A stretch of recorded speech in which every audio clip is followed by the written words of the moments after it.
Videos like this have added fuel to simmering anti-government anger in Kenya. The lavish lifestyles of lawmakers splashed across social media. Then you need to check yourself. In April and May, during the build-up to recent widespread protests, MP Zahir Janda posted these on TikTok, triggering an angry response online. Protesters have since tried to storm his home in the western town of Kisii. Janda did not respond to requests for comment. But he's also not the only one. Kenya's protests, initially sparked by proposed tax hikes, have increasingly drawn attention to the large salaries, perks and ostentatious lifestyles of lawmakers. That's in a country where 3/4 of the population is young and well-paid work is scarce. And, according to artist and activist Rachel Stephanie Akinyi, where most Kenyans are sleeping hungry. Why would you show us your lavish lifestyle and still not do your job as a leader, you know? What are you trying to show us? That we have the power to use your money the way we want to take care of our own needs? But what about us? Fury boiled over in Kenya on June 25th, when protesters stormed Parliament and set it ablaze. Since then, private residences and businesses of several lawmakers, mainly those associated with the ruling coalition, have been attacked. Ruto climbed down on the tax proposals and on Thursday, in a further sign of the pressure being brought by the protests, dismissed his entire cabinet apart from the foreign minister. Ruto, who came to power after portraying himself as a champion of low-income hustlers, has said some officials have displayed obnoxious opulence. And it's also an issue that was raised in Parliament by Senator Bonnie Kalwale.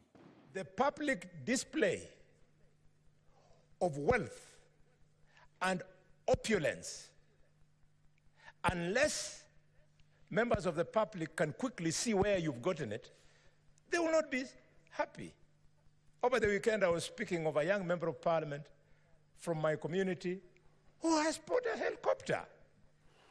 Yes, I have a helicopter. Lawmaker Didmus Barasa said protesters had valid concerns about what he called insensitivities over the government's handling of economic development. But he said his own personal wealth was a reward for legitimate business activities. The ancestral land, several houses, and several pieces of land both in Nairobi and out of Nairobi allows me to access credit of more than 500 million. Yeah? I am an inspiration of very many young people in this country. Barasa also denied that lawmakers were overpaid. They earn, however, around 33 times the national average wage. Kenyan lawmakers are also no strangers to allegations of corruption and waste. In 2023, Kenya ranked 126 out of 180 countries in the world by Transparency International's Corruption Perception Index, down 3 places from 2022. Ruto has ordered a review of pay rises lawmakers and officials were due to receive in July. His office did not respond to requests for comment for this report.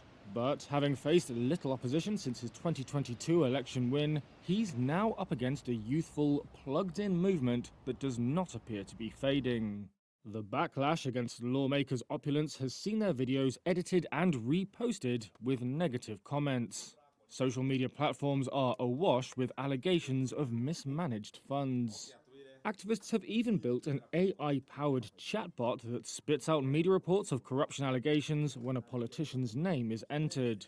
And they've also been sharing advice on how to recall lawmakers. In Kabete constituency, near Nairobi, voters have collected 5,000 of the 10,000 signatures they need to recall their lawmaker. I'm hoping that Kabete will be able to inspire the rest of the country to take action. Human rights activist Ndungi Gituku said they are taking their country back. If we don't put these people on check, he said, then that is it. It's the end of Kenya.